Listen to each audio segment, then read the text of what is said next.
Tantor Audio, a division of Recorded Books, presents Won't Lose This Dream: How an Upstart Urban University Rewrote the Rules of a Broken System, by Andrew Gumbel, narrated by Nixon.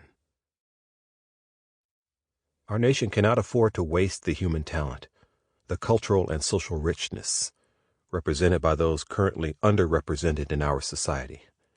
If we do not create a nation that mobilizes the talents of all our citizens, we are destined for a diminished role in the global community and increased social turbulence. Most tragically, we will have failed to fulfill the promise of democracy upon which this nation was founded.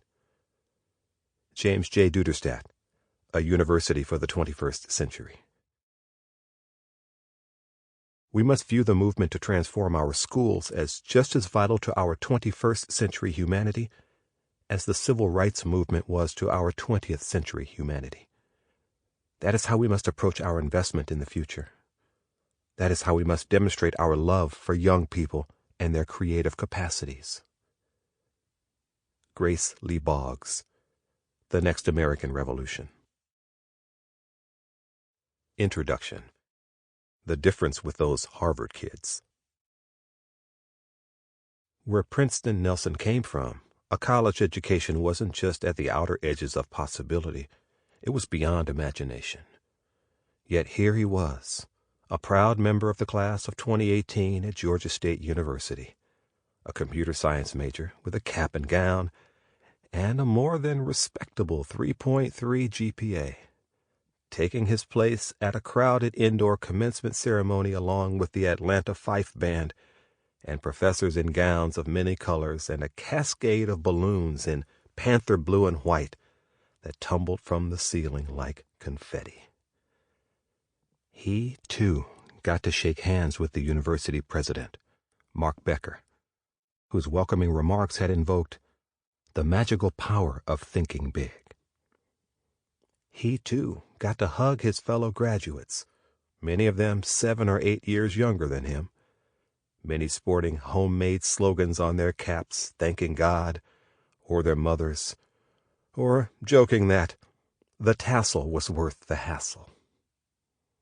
He, too, could bask in the pride of his relatives, none more amazed or delighted than the grandmother who had thrown him out as a teenager because he'd been too unruly to handle, or the aunt who had thrown him out all over again as a young adult because she didn't like the company he was keeping. Nelson came from nothing, and he understood at an early age that it would be up to him to carve a path to something better, because nobody else was going to do it for him. Even when he slipped, and he slipped a lot, he knew the choices he made could mean the difference between life and death. He was born in an Iowa prison, the child of 2 parents convicted of drug dealing at the height of the crack cocaine epidemic, and within days he was in foster care, along with 3 other siblings. His mother stayed behind bars until he was 3, and his father remained so conspicuously absent that Nelson didn't learn his name until the age of 14. Mostly he was raised by his grandmother, Loretta, who brought all 4 children home and did her best to raise them on an assembly worker's salary in a small red house in suburban Chicago. Nelson's mother was in no state to take him even when she got out of prison. She fell back into the drug underworld, and months after her release, she was found shot to death in an abandoned building on Chicago's South Side. Nelson remembers seeing her body laid in an open casket at the funeral, and remembers, too, how everyone looked at him, the poor homeless child with no mom or dad. "I don't think my mom is going to wake up," he whispered to an uncle. And in that moment, he intuited that his childhood, his age of innocence and wide-eyed wonder, was over already. Loretta moved Princeton and his siblings to Atlanta for a fresh start. But there was little she could do to make up for what he had lost, or never had. By 6th grade, he was attending an institution for children with severe emotional and behavioral problems. By 10th grade, His grandmother found him so unruly, she sent him to live with his older brother, now back in Chicago, where he was soon running with gang members and carrying a pistol to class in his school bag. Nelson's saving grace was that he was a good student, but his natural intelligence never offered more than a temporary reprieve from the storm raging in his head. Back in Atlanta, he was caught smoking weed in a high school bathroom and arrested, the first of 3 occasions during his wild teenage years when he wound up in police custody, and Loretta had to bail him out. His grades yo-yoed. He bounced in and out of special schools, and he barely graduated high school. Turning himself around was a long and painful process. For years, he worked in warehouses and smoked weed and gave little thought to where his life was going. Still, he hated the feeling that he was a disappointment to his grandmother. He could never quite forget how his brother in Chicago had told him he was smart enough for college. So he signed himself up at Atlanta Technical College, thinking at first that he'd train to be a barber. Then it dawned on him that as long as he was taking out loans, he'd be better off working toward an academic degree, not just a trade qualification. As it happened, there was a community college, Atlanta Metropolitan, right across the street, and he wandered over one day to enroll as a music major.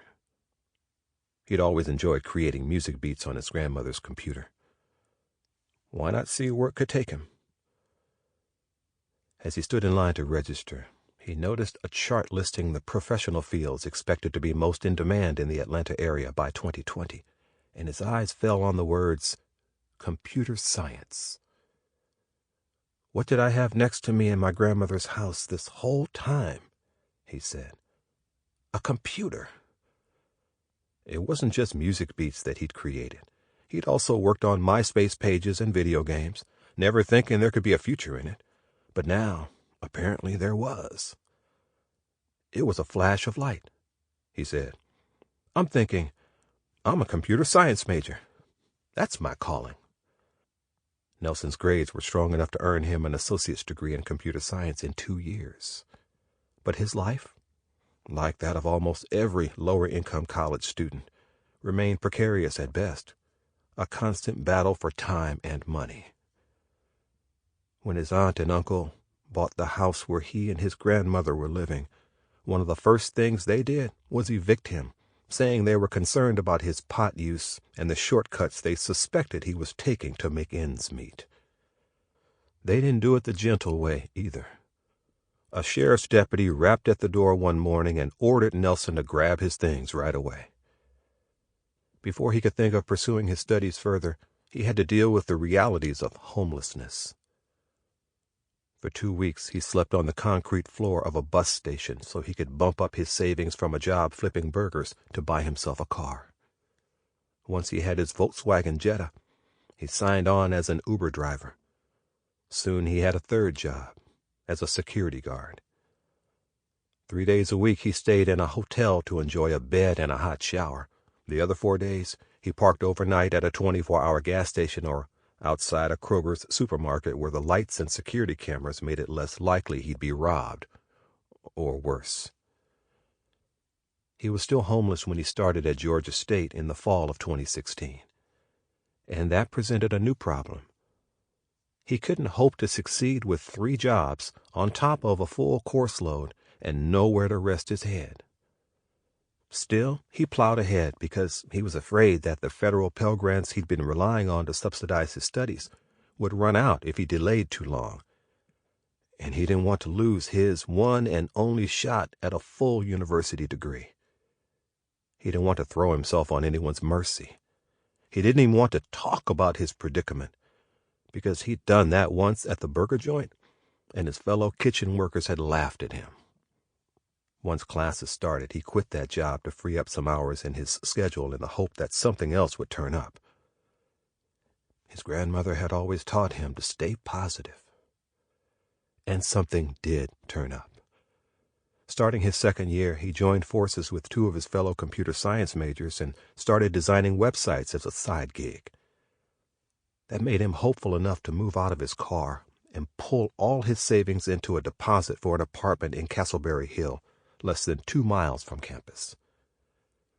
The apartment became his touchstone. As long as he could hold on to it, he felt his life was on track. And losing it became his biggest fear. "I can't be one of those people who say, 'I almost had it,'" he told himself. It was touch and go at first because the freelance design work didn't come in as quickly as he hoped, and he had to take a full-time job as a cell phone technician for 2 weeks to make what he needed for the next month's rent. He never told his professors what was going on. He just skipped class and let his grades suffer, calculating that he could catch up on the coursework later. And he did.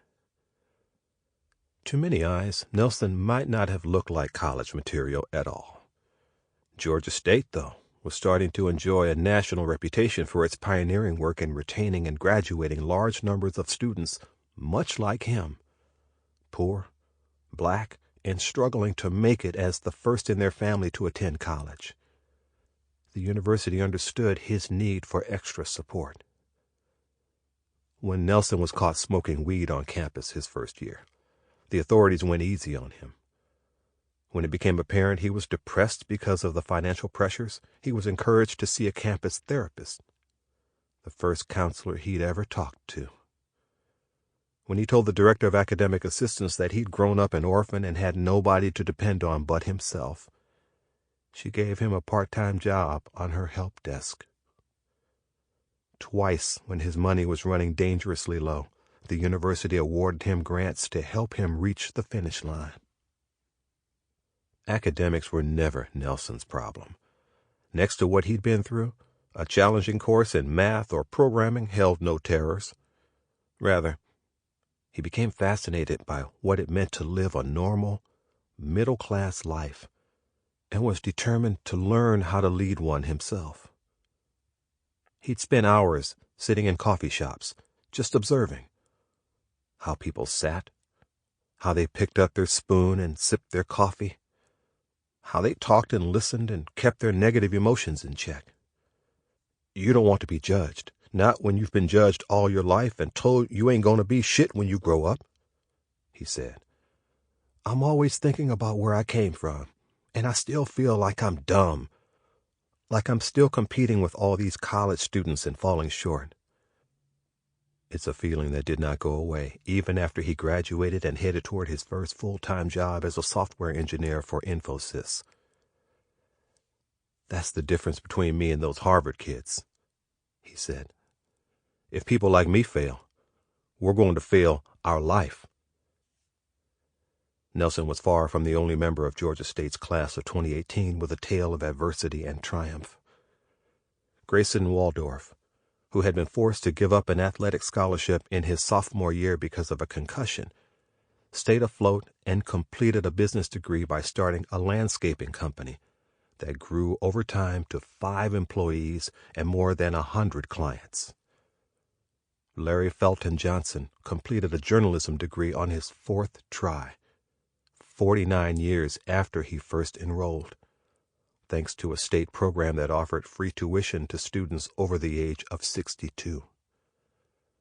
Then there was Savannah Torrance, who had almost dropped out in her freshman year because she was commuting 60 miles each way from her mother's house, working long shifts at a supermarket, and absolutely hating the chemistry class she thought she needed to build a career in the medical field.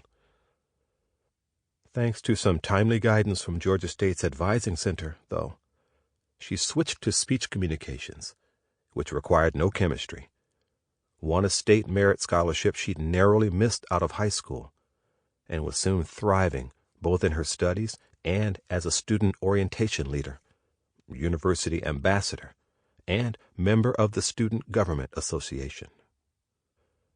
Georgia State boasts almost no success story that doesn't include at least one moment where everything was in danger of crumbling to dust. At a school where close to 60% of undergraduates are poor enough to qualify for the federal Pell Grant, that is just the nature of things. Most students don't get to dwell in the heady realm of intellectual pursuit and personal self-discovery without also having to work 20 or 30 hours a week, scrimping for every last dollar to stay enrolled in class, bearing the responsibility of friends or family members in trouble, battling the Atlanta traffic in a battered car that may or may not start, and struggling to snatch even the semblance of a full night's sleep. The students who walk this sort of tightrope tend to be people of uncommon determination and strength of spirit, and often it takes no more than a gentle nudge to reinforce their self-belief and keep them on track. The nudge might come from a trusted professor who expresses faith in their abilities, or from an advisor suggesting a course rearrangement to save a semester, or from the scholarship office pointing to free money for the taking. At the same time, the pressure is unrelenting. One botched exam, one misjudged decision, one personal crisis or skipped paycheck. Any of these can be enough to crush the dream of a university education forever. What is remarkable about Georgia State students is that despite the precariousness of many of their lives, they still graduate in extraordinary numbers. In 2018, more than 7,000 crossed the commencement stage, 5,000 of them to pick up a bachelor's degree and the rest an associate's degree from one of the university's 5 community college campuses scattered around the Atlanta suburbs. That translated to a 6-year graduation rate of close to 60%, significantly above the national average. 8 years earlier, when Georgia State was just beginning to develop a systematic approach of improving student outcomes, the number completing bachelor's degrees was a little over 4,000. 7 years before that, in 2003, it was under 3,000, a graduation rate of less than 1/3 of those admitted. Imagine a panoramic photograph of the 2018 festivities. Crowds of people waving and cheering in their caps and gowns, brimming with hope for what life has to offer. Now imagine airbrushing out 1/5 of the faces. That's how many people, 8 years later, whose lives were not transformed, who were not offered the opportunity to break into the middle class, not given the chance to justify the cost of loading themselves and their families with debt at the start of their college careers. Rather, they dropped out before reaching the finish line. Now, imagine going through the exercise again and airbrushing out 1/4 of those remaining to shrink the crowd to the 2003 level. We're talking about thousands of people, tens of thousands over the years, whose stories might have started out much like Princeton Nelson's or Savannah Torrance's, but who were unable to fulfill their potential, unable to break the cycle of generational poverty, unable to defy the gaping inequalities of modern American society. Now, put all those missing faces back into the picture, and Georgia State's achievement becomes clear. A 74% increase in the graduation rate over 15 years. This is not just about the lives of a few unusually tenacious and talented individuals. We're talking about a fundamental transformation, a real-time experiment in social mobility that the university has learned to perform consistently and at scale. How did Georgia State do it? Not by resting on its glorious reputation, because until recently it had no such thing. To the extent that anyone had heard of Georgia State, most outside Georgia had not. People regarded it as a red-headed stepchild of the state university system, too large to ignore, but too humdrum to care much about. A fallback choice for students who had been rejected from the University of Georgia, 90 minutes drive away in Athens, and couldn't afford private school or out-of-state tuition. Georgia State didn't have a sports team as fabled or as beloved as the UGA Bulldogs. It hadn't given birth to a generation-defining music scene, as the Athens campus had with REM and the B-52s. It had played little role in the formation of famous alumni like Ludacris, who stayed 1 year, or Julia Roberts, who left without graduating. It couldn't even get much love from the state legislature, whose offices were just a couple of blocks from the heart of campus. The lackluster reputation was not entirely deserved, because the university boasted a strong faculty and had played an important role in diversifying and internationalizing Atlanta as the city asserted itself as the economic capital of the New South. Still, its core mission was a workaday one, and it occurred to nobody that fighting for students without the advantages of wealth or strong family support could be remotely glamorous or groundbreaking. That changed in a hurry in the wake of the 2008 recession, when a new leadership team at Georgia State, acting out of economic necessity as well as moral conviction, determined that there was nothing inevitable about the failure of students who were poor or non-white, or whose parents had never attended college. Rather, what held them back were barriers erected by the university itself and by the broader academic culture. Georgia State developed data to understand those barriers and to identify the inflection points where students most commonly came to a crossroads between success and failure. This was no side project. The university re-engineered its leadership and its entire institutional culture to give students the tools to fulfill their potential. It took considerable risks in doubling its enrollment of lower-income students, now almost 60%, and in vastly increasing the number of minority students, now more than 70%. Yet retention and graduation rates went up dramatically. Not only did lower-income students, African Americans and Latinos, stop lagging behind their peers, as they do at almost every other institution in the country, they started graduating in slightly higher numbers than the university average. This was mind-boggling, gravity-defying stuff. The received wisdom had always been that students born poor or otherwise disadvantaged were doomed to fail in large numbers. That demographics was destiny, and there was nothing a university, no matter how dedicated or enlightened, could do about it. Was it really possible that Georgia State had erased all achievement gaps without lowering its standards or misinterpreting or falsifying the results? In the early years, few in higher education wanted to believe it, and Georgia State itself had a handful of internal critics who yearned for the more conventional prestige of an Emory or a Berkeley. Still, the data was overwhelming and soon became impossible to refute. The staggering fact is that a student like Princeton Nelson, poor, black, and parentless, is now more or less likely to graduate than the heir of a long line of college-educated multimillionaires. For years, Georgia State has graduated more African Americans than any other university in the country, not by tailoring special programs to them, but by treating them like everyone else and providing support where they need it, regardless of wealth or skin color or any other consideration.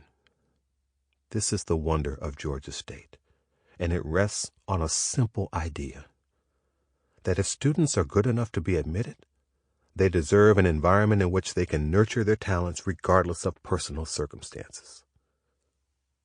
The university has become so adept at turning out graduates that it has often struggled to find a venue big enough for its commencement festivities. For a decade, it borrowed the Georgia Dome, home of the Atlanta Falcons, until it was demolished in 2017. Then it had to ask Georgia Tech, its crosstown rival, for permission to use McCamish Pavilion, its unusually large basketball arena.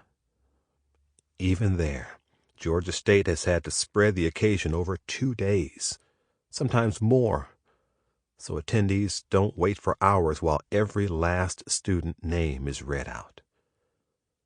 The longer-term goal is to move into a brand-new custom facility, an $80 million convocation center being erected near the old Atlanta Braves baseball stadium south of downtown. The stadium, previously known as Turner Field, has itself become a Georgia State facility, the home of the Panthers football team. And it, too, hosts occasional commencement ceremonies, but only in the spring and only when the notoriously fickle Atlanta weather permits. The time could not be riper for universities to push back against 4 decades of inequality, exclusionary policymaking, and skyrocketing costs that have worn away at the very core of their mission and the meritocratic promise of the American dream. From the end of World War II until the late 1970s, broad access to higher education was widely acknowledged to be a vital part of America's economic health, a spur to innovation and growth that gave the country an enduring competitive edge over Europe and the Far East. The halcyon days of the GI Bill and the rapid university expansion of the 1950s and 1960s are long gone, however. While the children of the rich and the very rich continue to enjoy expanding opportunities to pursue a university education, the prospects for everyone else have either stagnated or narrowed dramatically. Once, student success was thought to be a simple combination of academic promise and hard work. Now, even the pretense of that egalitarianism is gone. It's all about money and whether your parents went to college.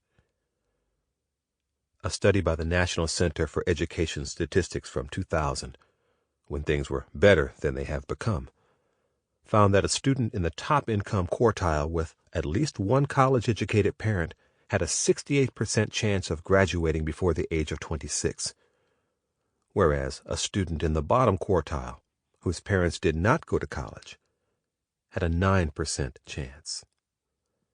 Universities may still want to be champions of enlightenment and social progress, but in reality they have become places where inequalities are magnified, not addressed. The main mechanism, as Richard Reeves writes in his sobering book, Dream Hoarders, for the reproduction of upper-middle-class status across generations. This is not a sustainable trajectory. We live in a post-industrial society, and demand for university graduates is soaring, not only in well-established fields like medicine, engineering, mathematics, and the humanities, but also in the newer ones like computer science, health informatics, and biotech. Soon, according to Georgetown University's Center on Education and the Workforce, fully 2/3 of the jobs in America will require some form of post-secondary training. Where are so many graduates supposed to come from? While a handful of well-heeled, well-connected students and their parents seek to cajole or even bribe their way into the Ivy League or prestigious regional schools like the University of Southern California, much of the rest of the country faces the prospect of sinking tens of thousands of dollars into debt just for a shot at any university degree. The proportion of high school graduates defined as low income, currently around 50% and higher still in the South and West, keeps going up, while the sources of available funding for higher education keep shrinking. Pell Grants, the federal funding stream for low-income students introduced in 1972, used to cover more than 80% of the average cost of public university and the entire cost of community college. Now Pell covers less than 1/3 of the cost at four-year institutions and barely 60% at community colleges. State grants have gone in a very similar direction. It's not that these staggering problems have gone unnoticed. Mostly, institutions have been at a loss to address them. Many prefer to keep their focus elsewhere, on graduate programs, on research, or on cultivating an elite class of undergraduates from that golden upper quartile. Some like to point fingers at the shortcomings of the K-12 education system, at budget-cutting state legislatures, at a political culture that loves to hate academia and questions why students don't invest in their own futures instead of relying on the public purse for financial aid. It has become fashionable for elite institutions to brag about the lower-income students they champion and finance. But they do this at a scale entirely dwarfed by a public university like Georgia State, which has 3 times as many Pell-eligible students as the entire Ivy League. It has taken more than 20 years to come up with a more durable answer to the problem and to push back against a higher education. Sample complete. Ready to continue?